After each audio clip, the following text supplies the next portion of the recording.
అందరికీ నమస్కారం. నా పేరు సురేంద్ర పెప్సీ. మాది లైట్ అండ్ లైఫ్ స్వచ్ఛంద సంస్థ.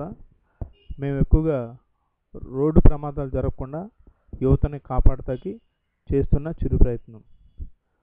మనం రోజు తెల్లారి లెగిస్తే మనం రోజు కాలినడకన బైక్ లేదా ఏదో పని మీద మనం ప్రయాణం చేస్తున్నాం. చాలామంది నిర్లక్ష్యంగా ఏముందిలే ట్రాఫిక్ రూల్స్ అని చెప్పేసి నిర్లక్ష్యంగా ఉంటారు. అది చిన్నప్పటి నుంచే ఒక మంచి అలవాటు కింద చేస్తే వాళ్ళ వ్యక్తిత్వం బాగుంటుంది, వాళ్ళ మెమరీ పవర్ కూడా ఉంటుందని మా సంస్థ ఉద్దేశం. చాలామంది మెమరీ పవర్ లేదని చెప్పేసి బాధపడుతూ ఉంటారు.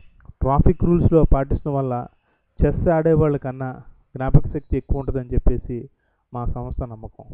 ఎందుకంటే పాజిటివ్ థింకింగ్ అనేది ఎక్కువ రోడ్డు ట్రాఫిక్ రూల్స్ పాటించడం వల్ల పాజిటివ్ థింకింగ్ అనేది ఎక్కువ అలవాటు అవుతూ ఉంటుంది.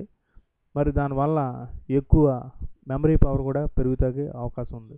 ఉదాహరణకి వాహనం నడిపినప్పుడు ఒక పార్కింగ్ ప్లేస్లో పెట్టాలని, ఇతరులకు ఆటంకం కలిగించకూడదని రోజు అది ఒక అలవాటు కింద అయ్యి అతని మంచి వ్యక్తిత్వం కింద అలవాటు కింద మార్పు వస్తుంది అన్నమాట. కాబట్టి ఈ ట్రాఫిక్ రూల్స్ మంచివి కాబట్టి బ్రిటిష్ కాలం నుంచి ఒక రూల్ కింద పాస్ చేసి అది సిలబస్లో కూడా పెట్టి చిన్నప్పటి నుంచి విద్యార్థులకి పాఠ్య రూపంలో సిలబస్ కింద ఉన్నాయి. 3వ తరగతి నుంచి సుమారుగా 8వ తరగతి వరకు ఈ రహదారి భద్రత గురించి మరి అంశాలు ఉన్నాయి. మరి ప్రభుత్వం తెలుసు, మరి తల్లిదండ్రులకు కూడా తెలుసు, వారు చదివి ఉన్నారు. కానీ పిల్లలకి నేర్పలేకపోతాం అనేది అది బాధాకరమైనది. వాహనం అయితే కొనిస్తున్నారు కానీ మంచి గురువునని ఎంపిక చేసి వాహనం నేర్పించట్లేదు.